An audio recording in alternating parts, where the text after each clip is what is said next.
You're doing it wrong. All of it. Everything you know about fragrance is probably bullshit perpetuated by people who heard it from people who read it on a forum in 2003. Today, we are destroying 5 fragrance myths that deserve to die, and I hope they burn in hell! Let's begin. Myth number 1.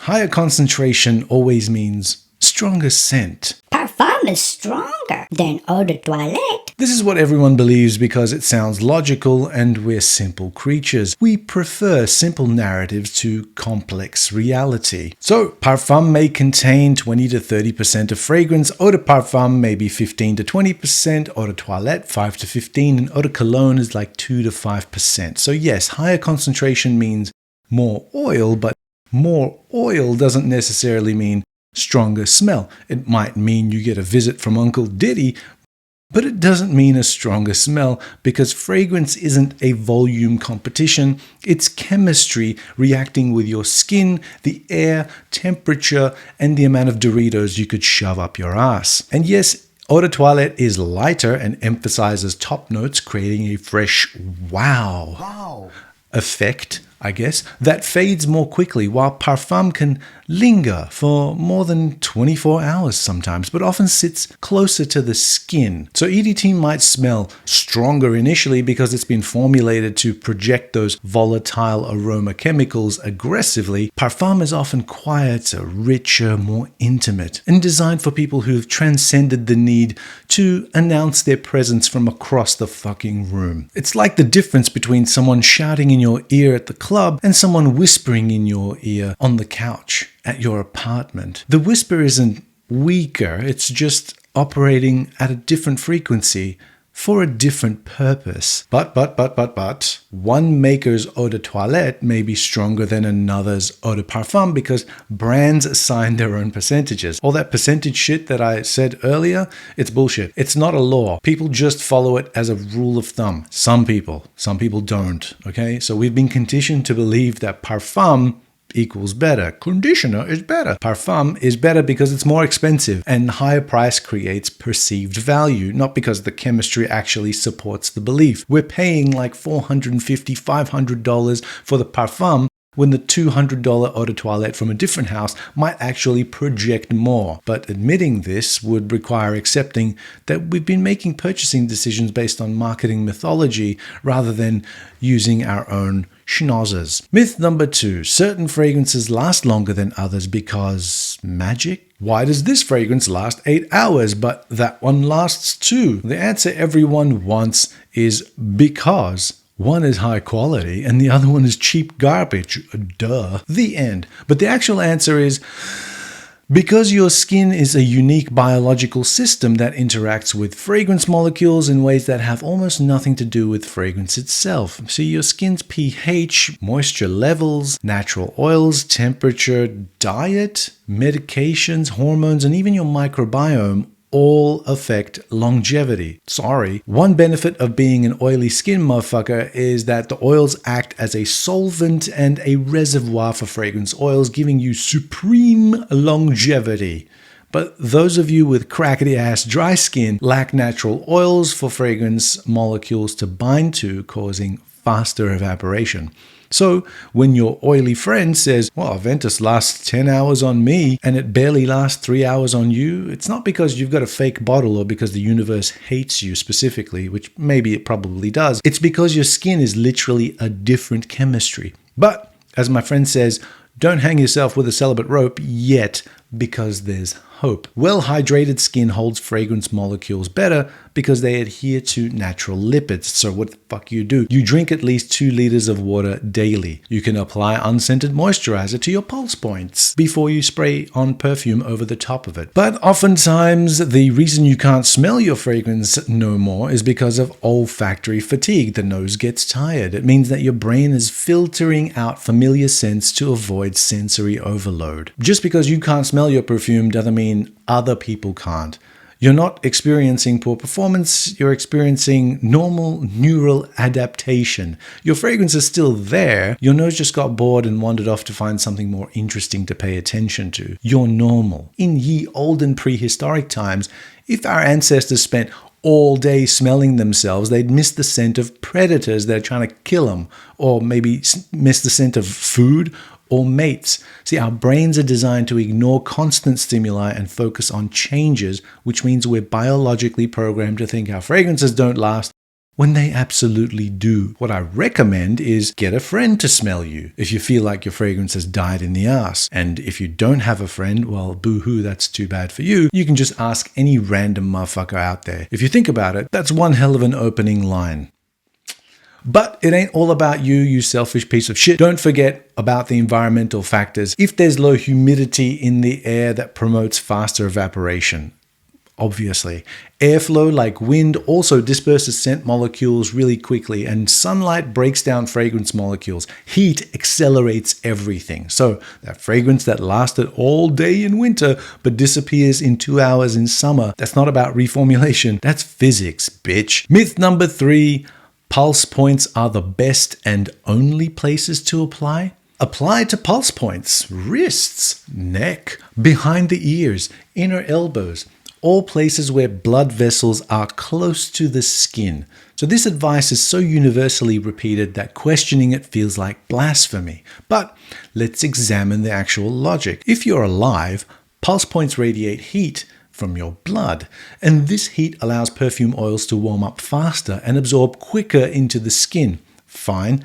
That's true, but it's not the only truth. There's no rule where you should apply perfume. If you're looking for projection, try spraying on areas in motion, like your calves or your ankles, especially if all you do all day is kick people in the head. Poof, who is that Aventus? Yeah, like that. Personally, I spray on my shoulders, on my clothes, because as I'm walking by people, that's the closest to their nose. Or if I'm going to hip and shoulder somebody, it's a great way to make friends. The pulse point myth exists because of that cheese-eating surrender monkey, Coco Chanel, who we've collectively decided is the oracle of all fragrance wisdom, despite being dead for over 50 years. Supposedly, she said to apply perfume where you want to be kissed. What if I'm a super weirdo and I want to be kissed on my lips? Do I spray perfume in my mouth, Coco? Do I? Look, that whole pulse point thing is very French and very romantic and poetic, and also complete bullshit as application advice, unless you specifically want to be kissed on your inner elbows or your balls, in which case you do you, man, whatever. I'm not here to judge, kind of. Warmer skin also increases molecular kinetic energy and volatility, enhancing projection, but potentially accelerating evaporation of top notes. So cooler areas slow evaporation, and the scent lingers closer to the skin and longer overall. And so pulse points give you more projection, but potentially less longevity. Non-pulse points give you immediate projection, but longer wear time.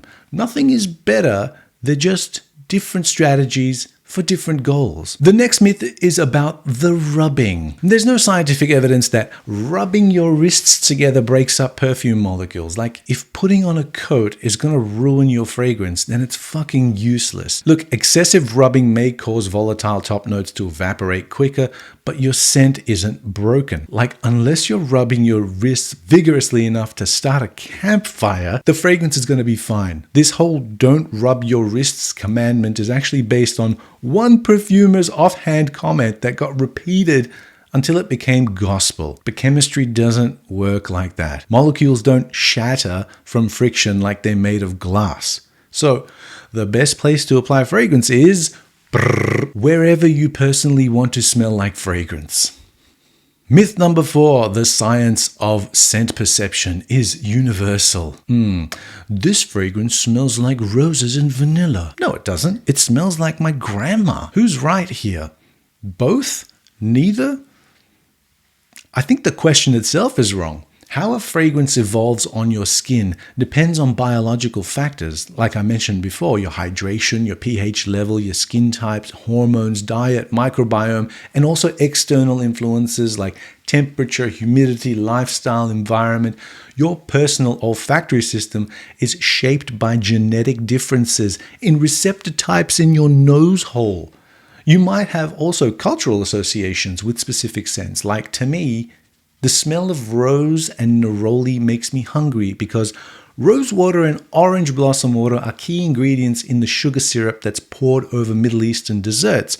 I grew up in the Middle East, so to me, rose and neroli are gourmands. You can also have personal memory formation, which links smells to experiences. Like when I first got Gucci pour Homme 2, I was heavy into the club scene, both as a DJ and as a party animal, and I wore it heavily during summer festival season. So to me, that shit smells like house music in the summer sun. Also, your current emotional state can also affect your scent perception. Like, if I'm in a really good mood, I could probably wear Cool Water by Davidoff, and I might not become suicidal. Something that a lot of people miss is hormonal fluctuations also change your scent sensitivity. A feminine perfume may smell more masculine on male skin and vice versa. So if a perfume turns out bad on your skin, it simply means it's not a good match. But Raf, what about